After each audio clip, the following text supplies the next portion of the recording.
Bugoy, mamaya na yan. Halika na, masarap to.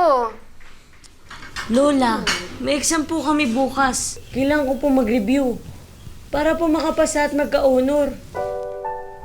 Ay, di ba naman, honor ka naman talaga.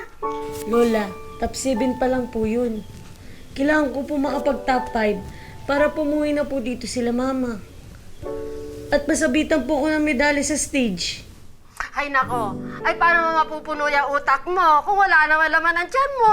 Halika na, kumain ka muna dito. Dali, masarap ito. Halika na po. Asan pala yung kapatid mo? Positive. Ay, Lola! Ay, naku po! Ano ba nangyari sa iyo? Tumawag ka ng tricycle. Dali, pasalin natin ko sa ospital.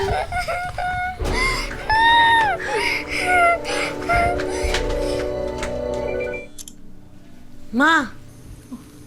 Bugoy? Si nanay? Ma, wala po si Lola kaya ako po yung sumagot. Kagagaling lang po namin ng ospital. Mga pangatlong balik na po kami. Ospital? Bakit? Anong nangyari kay nanay? Ma, hindi po si Lola yung sinugod sa ospital. Si Tenten po. May sinasabi po yung doktor na sakit ni Tenten eh. Acute. Acute leukemia daw po. Umiiyak nga po si Lola kanina eh.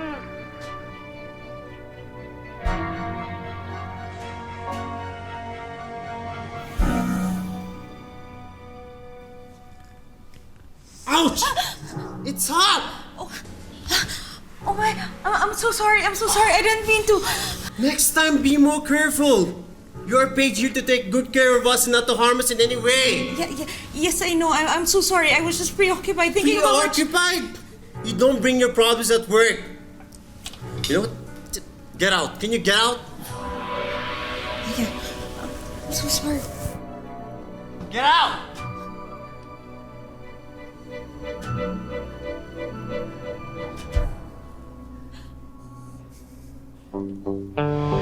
Sa kagustuhang kumita ng mas malaki sa mas mabilis na panahon para sa pagpapagamot ng anak nilang may sakit sa Pilipinas, isinugal ni Emil ang savings nilang mag-asawa sa isang networking business. Tama naman kaya ang naging desisyon niya?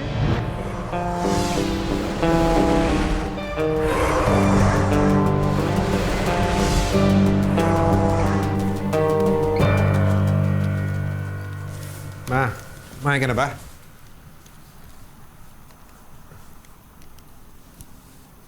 Ma, ang sabi ko, kumain ka na ba?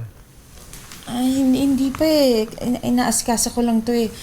Tsaka, pasensya ka na. Hindi ako nakapagluto eh. Nag-take out na lang ako dyan ng chicken sandwich tsaka yung spaghetti gusto mo. Ano ba nangyayari sa'yo? Hindi mo ba nakikita? Nagko-compute ako ng kinita natin dahil kinuha ko na yung payslip nating dalawa. Kailangan natin magpadala ng pera dun sa Pilipinas para sa pagpapagamot ni Tenten.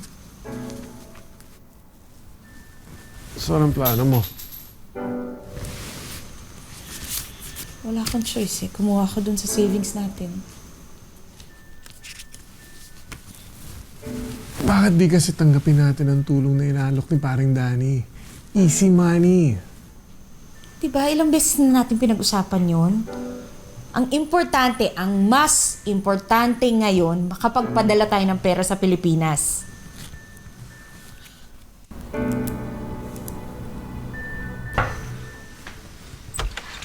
Oh, pare, napadalo ka. Tuloy ka muna. Paring Danny, nakapag-decide na ako. Mag-i-invest ako sa business ni Mare. May problema kasi sa Pilipinas eh.